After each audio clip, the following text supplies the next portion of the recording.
Makalipas ang isang oras ay lumbay ang squirrel na umuwi sa kanilang bahay, na napansin naman ng ating bida kaya tinanong niya kung saan ito galing at kung ang 10 minuto ba ngayon ay katumbas na ng isang oras. Pero tahimik lang naman ang squirrel habang pinapalibutan ng maladimanitang Carol, dahilan upang mapansin ni Shu na may kakaiba sa kanya, at tinanong nga niya ito kung may problema ba o mayroon bang nang bully sa kanya. Sinabi lang naman ng squirrel na galit siya o naiinis. Ito nga daw ang unang beses na makakapagbenta siya ng Q-coin, pero dahil sa wala siyang sapat na storage ay sumabli siya sa kanyang kliyente. Kaya naman daw masyado siyang sad, pero napatanong nga si Shu kung anong sad ang sinasabi niya at hindi ba dapat sad, dahilan upang utusan niya itong mag-recite ng salita.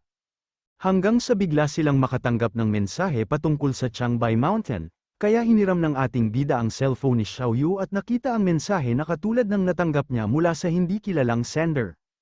Iniisip nga ng ating bida kung ilan na kaya ang nakatanggap ng mensaheng ito at kung ano ang layunin ng sender. Sinabi nga ni Shu na hindi simpleng issue ito dahil sa nais ng sender na magtungo sa Changbai Mountain ang mga cultivator, pero mapanganib na nga daw sa lugar na yon. Sinabi nga din niya na kailangan nilang i-report ang patungkol dito, at sigurado din namang hindi babaliwalain ni Nieting ang bagay na ito kaya hindi na nila kailangan pang mag-alala. Samantala sa base ng Dragnet ay tinatanong ni Nieting si Zujin kung may idea ba siya sa pagkatao ng sender, lahat nga daw ng iba't ibang organisasyon ngayon ay natatanggap din ng kaparehas na mensahe patungkol sa sekreto sa Changbai Mountain. Pero tinanong lang naman siya ni Zujin kung sa tingin ba niya ay totoo ba ito o isang bitag lamang. Tinatanong nga din niya kung ang tunay na target kaya ng misteryosong sender ay ang bagay sa kailaliman o kalagitnaan ng Changbai Mountain. Pero imposible nga daw ito dahil wala naman ibang nakakaalam ng patungkol dito, isa pa ay buo pa din ng formation na nilagay niya kaya wala din makakakita o pasok sa lugar. Pero masyado nga daw mabilis ang pagkalat ng mensahe at wala man lang silang idea sa pagkatao ng sender. Kaya naman sinabi ni Zujin na mas mainam kung maghintay na lang muna sila, sabay tanong kay Nieting kung sa tingin ba niya ay isa itong bitag laban sa kanya. Alam na nga daw ng lahat na siya na ang number 1 cultivator sa buong mundo. At dahil dito ay malaking banta siya sa ibang organisasyon kaya malamang sa nais nila na mapatay si Nieting. Malamang nga daw na hindi pa sila umaaksyon dahil hindi pa sila sigurado sa kung ilang A-rank ang kailangan upang mapatay ang Divine Master, isa pa ay hindi pa niya binabawian ang Saint at Bishop sa ginawa nila nung hinarap niya ang kaparusahan ng langit. Kaya malamang sa nagtataka sila ngayon, at ang pagkalat ng mensahe ay isa sa una nilang hakbang. Alam nga daw ng ibang organisasyon na hindi papayag si Nieting na pasukin ng iba ang Changbai Mountain. Pwede rin naman daw na alam ng sender ang sitwasyon ni Nieting at ang pagpigili niya sa kanyang kapangyarihan, kaya nagtapang itong gumawa ng aksyon at kung tama nga daw ang kanilang haka-haka, ay siguradong ang mga puppeteers ang nasa likod ng lahat ng ito. Kaya naman sinabi ni Nieting na ipag-utos sa lahat na maging alerto at dagdagan ang mga bantay. Sa oras nga daw na gumawa sila ng aksyon laban sa kanilang bansa ay iisa lang ang pwede nilang gawin, at ito ay ang pumatay. Na-shock nga si Zujin, at sinabing hindi naman ikaw ang papatay sa kanila tama ba? Dahil kung yun nga daw ang nasa isip niya ay mas mainam na kalimutan na niya ito, mas mahalaga pa din ang daigdig wika nga niya. Pero inutusan lang naman niya si Zujin na kausapin si Tandang Bailey at sabihin na mas mainam kung wag muna siyang umakyat sa Divine Master at manatili sa A-rank. Sa ngayon nga daw ay A-rank cultivators ang kailangan nila, pero pag natapos ang kaguluhang ito ay uubusin ng Dragnet ang resource na meron sila upang maging Divine Master si Tandang Bailey. Pero sinabi na nga daw ni Tandang Bailey ang patungkol dito kahapon, wala nga daw siyang problema sa pag-hold ng kanyang rank, kung saan ay ayos lang naman na manatili siyang protector ng Cathay ng 60 taon pa. Samantala kinabukasan pagpasok ng magkapatid ay agad na tinawag ni Zuan si Lucio. Pinakita nga niya ang isang listahan ng pinakamagaganda sa Luotian College, kung saan ay nangunguna si Xiaoyu, na sinundan ni Carol at Qingxi. Pero sinabi lang naman ng ating bida na kilala talaga nila ang mga babae na hindi nila pwedeng galitin, sabay tanong kung kilala na ba nila ang lahat ng babae sa campus. At syempre nga daw dahil yun din ang dahilan kung bakit sila sama-sama sa klase ng ibang majors. Isa pa ay basic version lang ang ginawa nilang listahan ng pinakamagaganda ngayon para may ma-post sa BBS. At makalipas nga ang ilang sandali ay tumunog ang system ng ating bida, at masyado ang gulat nito sa mga pumapasok na negative points, dahilan upang mapatingin siya kay Xiaoyu at mapatanong sa kanyang sarili sa kung ano na naman kaya ang ginawa niya. pero ang lahat nga daw ng negative points ay mula sa mga babae. Pag-uwi nga nila ay madaming abyss fruits na nabili ang ating bida. Habang kinakain nga niya ang mga ito ay biglang nagtungo si Xiaoyu sa kanyang kwarto, upang tanungin kung bakit mabilis na lumalakas ang kanyang kapangyarihan. Matapos nga niyang makita na kumakain ng abyss fruit ang ating bida ay muli niya itong tinanong kung saan niya ito nakukuha, pero sinabi lang naman ni Shu na hindi na mahalaga yun, sabay tanong kung malapit na ba siya sa B-rank. Malapit na akong maging B-rank, wika naman ni Xiaoyu, kaya sinabi ng ating bida na kailangan nilang maghanda, dahil sigurado nga daw siya na matapos niyang kainin ang isa pang abyss fruit ay mag-breakthrough na si Xiaoyu. Kinuha nga niya ang mga abyss fruit at inayang lumabas ang kanyang kapatid upang magtungo sa Mangshan Mountains, dahilan upang mapatanong si Xiaoyu sa kung anong gagawin nila dito sa 10 oras ng gabi. Kaya sinabi ni Shu na special din ang cultivation ni Xiaoyu tulad niya, at dahil mag-breakthrough na siya anumang minuto, ay natatakot ang ating bida na magdulot din siya ng natural anomaly at matuon sa kanila ang atensyon ng publiko. Ganun ba, wika naman ni Xiaoyu, sabay tanong sa kung anong abnormalidad kaya ang may dudulot ng pag-breakthrough niya, at kung nais nga daw malaman ni Xiaoyu agad ito ay pwede na niyang kainin ang abyss fruit. At sa pagkagat nga ni Shu sa abyss fruit ay agad na bumugso ang superpower ni Xiaoyu, dahilan upang maging siya ay mamangha sa kapangyarihan na nagmumula sa kanya. Kitang-kita at kumalat nga din ito sa mga kalapit na lugar, at nakuha pa itong singuti ng kanilang mga alaga. Pero iba naman ang nagiging epekto ng kapangyarihan ni Xiaoyu sa mga pangkaraniwang hayop, dahilan upang maisip ng ating bida na kakaiba talaga ang cultivation method nila ni Xiaoyu, kadalasan nga daw na nangyayari lang ang mga ito sa mga mag-breakthrough ng A-rank. Makalipas naman ng ilang sandali ay unti-unti nang naglalaho ang enerhiya na nagmumula kay Xiaoyu, kaya sinabi nito na malapit nang matapos ang kanyang pag-breakthrough. Tinipon nga ni Xiaoyu ang lahat ng enerhiya sa kanyang kamay. Pero habang iniisip niya kung ano ang nangyayari ay bigla namang nagtungo sa ating bida ang enerhiya. Napapatanong nga si Shu sa kung bakit nagtungo sa kanya ang dark energy ni Xiaoyu, na naging dahilan upang magliwanag ang pangalawang bituin sa kanyang nebula. Maging ang bilang nga ng kanyang yin restoring ay nagdoble din, dahilan naman upang maisip ng ating bida na nag-benefit din siya pag nag-rank up si Xiaoyu. Matapos namang mag-breakthrough si Xiaoyu ay sinabi niya na may panibagong slot ang nabuksan, kung saan ay kaya na niyang makakontrol ng 3 espiritu, pero sayang nga daw at walang espiritu sa paligid kaya hindi niya ito masusubukan. Kaya naman sinabi ng ating bida na mas mainam kung umuwi na lang muna sila, at humanap ng pagkakataon upang masubukan ang pangatlong slot niya, pero biglang gumalaw ang tangkay ng puno na agad namang inatake ng ating bida. Mukhang nangyayari na nga din daw ang mutation o pag-evolve ng mga halaman sa kalapit nilang lugar, dahil inaatake na din ng mga ito maging ang mga tao, dahilan upang maisip ng ating bida na kailangan niyang ayusin ang superpower sa lugar nila. Kinabukasan nga ay agad niyang ginamit ang Mountain and River Seal upang tignan ang daloy ng superpower sa lugar, at tulad nga daw ng inaasahan niya mas makapal ang superpower dito. Kaya naman agad niyang tinipon at kinuha ang superpower dito upang ilagay sa mga kalapit na lugar na madaming cultivator, tulad ng Luotian College Black Market at iba pa.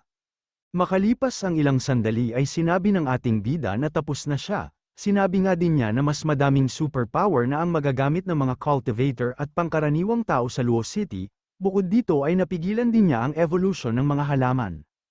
Mukhang ginawa nga daw ng mga Grandmasters ang Mountain and River Seal upang pangalagaan at protektahan ang mga nabubuhay na nilalang, nang bigla naman siyang nakarinig ng pagsabog mula sa kanilang bakuran. Agad nga siyang bumalik upang patigilin ang dalawa, na ayaw pa ding magpaawat, kaya sinabi ng ating bida na tigilan na nila ang kanilang sipaan, pero Duran naman ang sunod nilang naging laban, kaya napilitan ng ilabas ni Shu ang kanyang mga trident at tanungin kung ano ba ang nangyari. Sinabi nga ni Negrito na ang mga cultivator na kumakain ng awakening fruit ay maaaring lamunin ng elemento, kaya naman nagpatulong siya kay Zuan na gumawa ng ingay upang mapanatili niya ang kanyang consciousness. Muntik na nga akong lamunin ng elemento, wika naman ng ating bida, at kung hindi nga daw dahil kay Xiaoyu ay malamang sa namatay na siya, sabay tanong sa kung ano ang sunod na nangyari. Biglang ang sumigaw si Negrito habang sinasabi na matapos niyang kainin ang awakening fruit ay inumpisahan ding kumanta ni Zuan, pero ang masakit ay na-brainwash siya sa kanta ni Zuan o na LSS. Ang LSS ay Last Song Syndrome. Ito ay ang paulit-ulit na pag-awit sa huling kanta na iyong narinig, o ang awitin na hindi maalis sa iyong isipan. Isa kang alamat wika naman ng ating bida na namamangha sa pag-memorize ni Negrito sa kanta, sabay tanong kung ano ang kinanta ni Zuan, at inawit nga nito ang Old MacDonald Had a Farm, habang si Zuan ay nakanguso at kulang na lang ay chupan. Pero ang awit naman ni Negrito ay nagiging dahilan upang mawala ang abilidad na lumipad ng mga A-rank, ibon pala, kaya nahulog ito sa ulo ni Zuan dahilan upang magkabukol siya. Nagtataka naman ang ibon sa kung ano ang nangyayari at kung bakit hindi siya lumilipad, kaya napapatanong ang ating bida sa kung ano ang nangyayari, at mukhang nakakalimutan nga daw nila ang abilidad nilang lumipad ayon kay Zuan.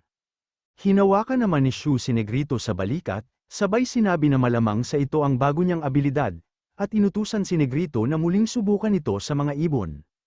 Sinubukan nga niyang gamitin ang Byakugan sa mga ibon na nagtataka lang naman sa kung ano ang ginagawa nila, kaya sinabi ni Negrito na hindi ito gumagana at sinabi naman ng mukhang gago nating bida na subukan niyang kumanta. Minamadali pa nga niya si Negrito, kaya naman napilitan na itong kantahin muli ang Old MacDonald sa mga ibon, na muli nga ay naging epektibo, kaya sinabi ng ating bida na Old MacDonald talaga ang bago niyang abilidad, habang si Zuan ay nais pa sanang tumakas. Masyado nga ang galit ni Negrito kay Zuan at nais na niya itong patayin, dahilan upang magmakaawa si Zuan na patawarin siya. Pero hindi na nakapagpigil si Negrito na upakan si Zuan, habang si Shu ay iniisip lang naman na kakaiba ang kanyang bagong abilidad, at kung ano kaya ang limitasyon nito o kung magagamit ba nila ito sa mga A-ranks na cultivator. Bigla namang may kumatok sa kanilang gate, at tinatanong kung nasa bahay ba nila ang ating bida, ito nga ay si Zhao Yongchen ang nakasama ni Shu sa South Africa. Agad namang naisip ng ating bida na 2 linggo na mula nang tanungin niya si Yutang patungkol sa kanilang head teacher, kaya agad niyang tinanong si Zhao kung magtuturo ba siya sa Luosheng College na agad naman niyang kinumpirma.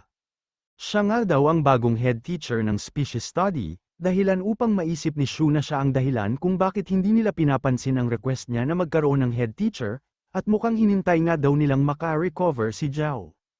Tinanong naman ni Shu kung bakit siya biglang naging teacher, at sinabi nga niya na nasira na ang kanyang foundation matapos ang laban sa Africa, kaya ang pagiging guro na lang ang silbi niya sa organisasyon. Alam na nga daw ni Zhao na hindi na siya makakapag-cultivate, pero pinili pa din niyang maging teacher upang tulungan ang mga kasamahan niya, dahilan upang naisin ng ating bida na tulungan siya, habang iniisip kung paano niya matutulungan si Zhao nang hindi nalalaman ang patungkol sa marrow fruit. Pero bigla naman siyang inakbayan ni Zhao, at tinanong ang ating bida kung gusto ba niya ng negosyo, tulad ng tindahan ko sa Africa wika pa nga niya, sigurado nga daw siyang hindi tatutol si Yutang na magtayo siya ng ganoong negosyo pagkasama niya si Shu. Na agad naman siyang iniwan, at iniisip na hindi talaga nagbabago ang ugali ng mga lalaki, dahil nais pa nga daw siyang idamay sa pagtitinda ng peking produkto sa kanilang lugar. Pinagsaraduhan nga siya ng pintuan ni Shu, kaya naman nalumbay siya at nang aalis na sana ay biglang binuksan ng ating bida ang pintuan, dahilan upang tanungin niya ito kung nagbago na ba ang isip niya.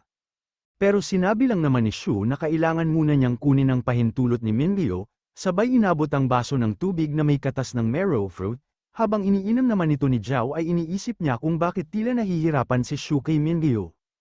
Agad naman ang nagpaalam si Zhao at sinabi na susubukan niyang kumbinsihin si Mingyeo, at sa pag-alis nga niya ay iniisip ng ating bida na ito lang ang pwede niyang itulong, pero sana nga daw ay makatulong talaga ito upang maayos ang kanyang foundation. Bigla namang bumalik si Zhao upang sabihin sa ating bida na magtutungo ang ibang colleges sa kanilang paaralan bukas, kaya nais siyang kausapin ni Mingyeo patungkol sa competition. At kinabukasan nga sa Luosheng College ay dumating na ang truck na lulan ang mga cultivator mula sa ibang college, naunang ang bumaba ang lalaking ito na may hawak pang keyboard. Matapos naman siyang makita ni Shu ay napapaisip ang ating bida kung estudyante pa ba siya, masyado nga daw bata ang chaperone ng college na ito, pero naramdaman niya ding nasa peak na ito ng B-rank. Agad namang tumalikot ang ating bida pero tinawag siya ng lalaki, na hindi naman niya kilala kaya sinabi niyang bukas ang kanyang zipper upang makatanggap siya ng negative points. Napag-alaman nga niya na Feng Yeming ang pangalan nito, bukod nga sa pagiging peak ng B-rank ay isa ding dragnet si Feng Yeming. Dahil nga kay Feng Yeming ay alam na ng ating bida ang ibig sabihin ni Tandang Bailey nung sabihin sa kanya na hindi lahat ay nais makipaglaban, dahil itong si Feng Yeming ay mukhang adik sa video game. Samantala sa loob naman ng paaralan ay nag-aalok ng flyers ang mga estudyante na may kulay green na kasuotan, At napansin nga ng isa ang ating bida kaya agad niya itong nilapitan at tinanong kung may libre ba siyang oras. Tinanong lang naman ni Shu kung mula ba siya sa isang fan club, at kung ganun nga ay 0.5 stone ang kada minuto ng pakikipag-usap niya, dahilan upang ma-shock ito sa mahal ng talent fee ng ating bida. Weirdo ng mga estudyante dito, wika nga ng isa. Sabay sinabi na yung iba hindi interesado sa competition tapos yung iba pera lang ang nais. Pero ano pa daw ba ang aasahan nila, lalo at species study ang kalahok sa competition, kaya normal lang na panghinaan sila ng loob. Narinig naman ng ating bida ang lahat ng kanilang sinabi, dahilan upang maging tila ahas ang leeg at dila nito habang tinatanong kung sa tingin ba nila ay hindi magwawagi ang species study ng kanilang paaralan. Pero hindi nga daw yun ang ibig nilang sabihin. Napag-alaman nga din daw nila na 4 lang ang kalahok sa competition, pero dahil sa wala na si Queen Lucy ay wala ng lakas o hindi na magiging banta sa kanila ang species study, sinabi pa nga nila na kahit B-rank si Qingxi ay siguradong hindi naman niya matatalo ang 20 participants sa bawat college. Pero sino daw ba ang nagsabi sa kanila na isa lang ang B-rank sa team nila?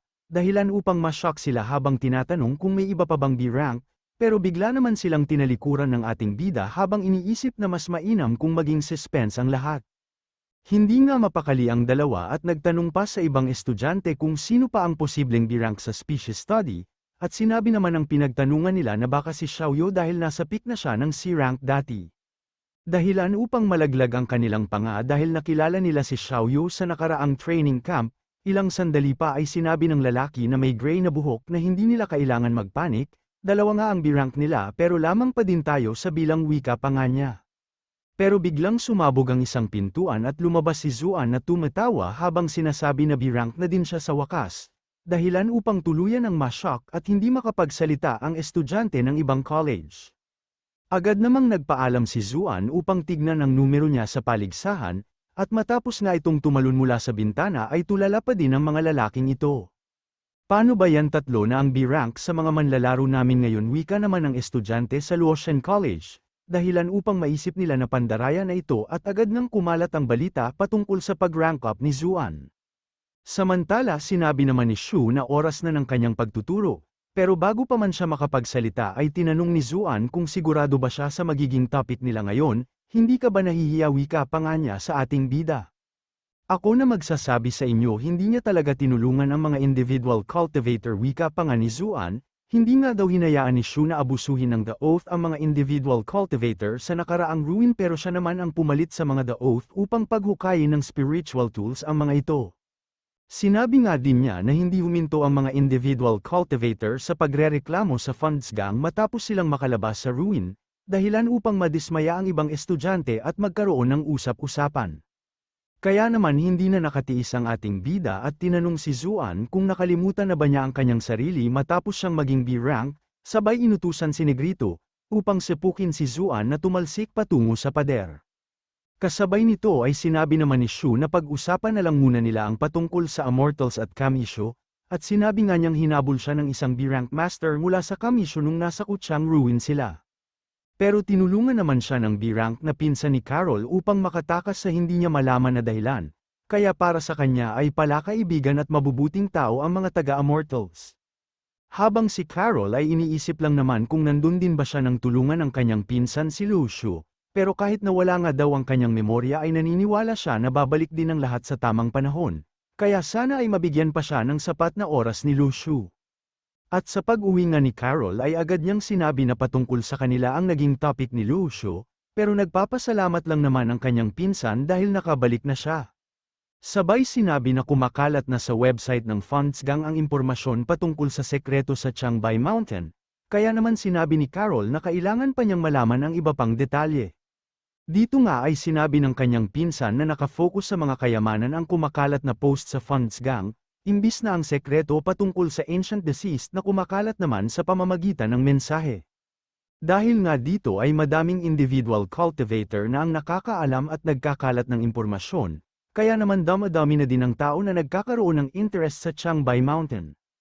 Sinabi nga din niya na ang malalaking organisasyon ay nagtatago sa likod ng mga individual cultivator, o ginagamit ang mga individual cultivator upang lalo pang ikalat ang impormasyon, hanggang sa dumating pa ang isang mensahe patungkol sa bagong impormasyon kaugnay ng Changbai Mountain, At sinabi nga ni Carol na kailangan nilang ipaalam agad ito sa Dragnet at Snares.